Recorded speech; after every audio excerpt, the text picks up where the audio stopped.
Was it designed? The mathematical ability of plants. Plants use a complex process called photosynthesis to extract energy from sunlight to create food.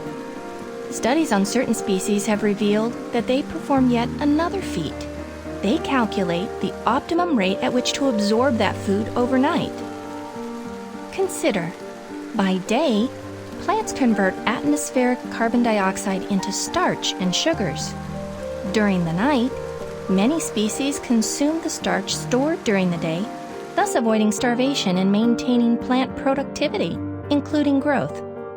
Moreover, they process the stored starch at just the right rate, not too quickly and not too slowly, so that they use about 95% of it by dawn when they start making more.